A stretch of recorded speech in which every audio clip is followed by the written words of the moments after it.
This is a quick guide on name your weapon in Red Dead Redemption 2 online. In this video I'll give you some best practices and some tips and tricks to do as well as you possibly can in this game mode. So in name your weapon, be it in free-for-all or teams, the aim is to end the game with the most points. And the way you get points is by getting kills. However, different weapons yield different points. And this is where it's a little bit different to a normal team deathmatch or free-for-all that you might be used to in other games. This is the list of weapons that you start the game off with, but you can pick other guns up around the map. You'll notice that the repeater is only worth 1 point, whereas melee kills are worth 7 points. With this in mind, you want to focus on those high-scoring weapons. And in my opinion, the best combination is the shotgun and the tomahawk. Where possible, you want to avoid using the revolver and definitely avoid using the repeater.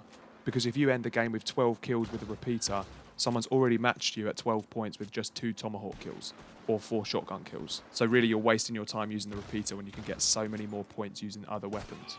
Just keep in mind you're playing for the most points, not the most kills. I know a lot of people are really precious about their kill-death ratio, but if you end the game on 10 kills and 15 deaths, then that could be a decent game because you might have earned 30 points from tomahawk kills and 15 from shotgun kills. Obviously the 15 deaths isn't great, but if someone's using a repeater on you, then they're only getting 1 point per kill anyway. So in this guide, I'm not going to be talking about the guns you can pick up on the ground. I'm just going to talk about the ones you start with. And the best practice is to get the double barrel shotgun out and run around with that predominantly, and then swap to your tomahawk when you get the opportunity to. Be advised though, there is a slight delay when you pull the trigger of the double barrel, and as a gut reaction to that, you do end up pulling the trigger twice. Personally, I'm still trying to adjust myself to this because I end up firing 2 shells when really I just wanted to fire 1 quickly. If you're able to control that instinct to pull the trigger again, then that really could make the difference in getting kills and not getting killed. For the most part, the range on the double barrel isn't that bad, so you can sometimes get some kills from a little bit further away than you might initially think. Although it does sometimes seem to be a little bit unreliable. Sometimes you can get an instant kill on someone from 10 yards, and another time you could fire 2 shells and get nothing. When you've got your shotgun out, there will be some people in the game using repeaters and revolvers,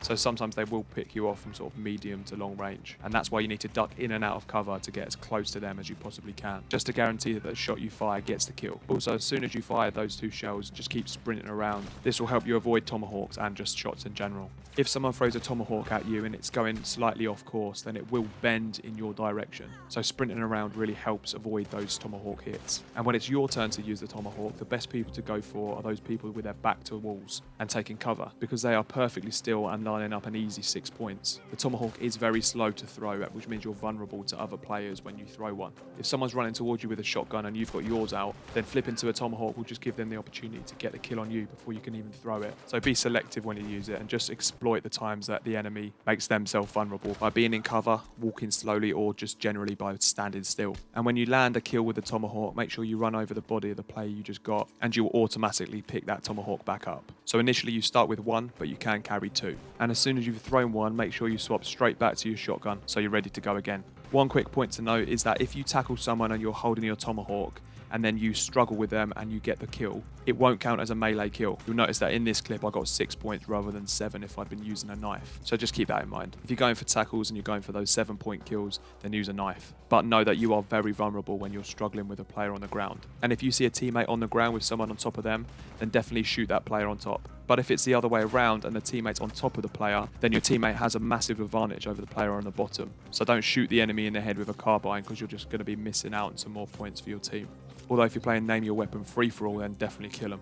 Kill both of them. When using the combination of the shotgun and the tomahawk, one of the major things that you need to do in the game is to keep an eye on your minimap at all times. So really, it's actually more important to look at this than the main screen when trying to find enemies, because the minimap will constantly reveal the locations of enemies. And with a limited amount of time, you need to get as close to them as possible, because that's where the points are.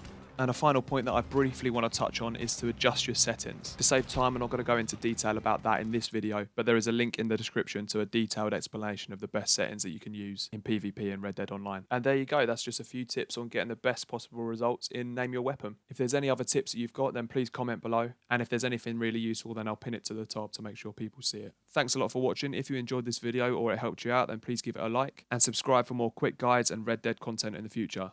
I'm JmCooKie. Cheers.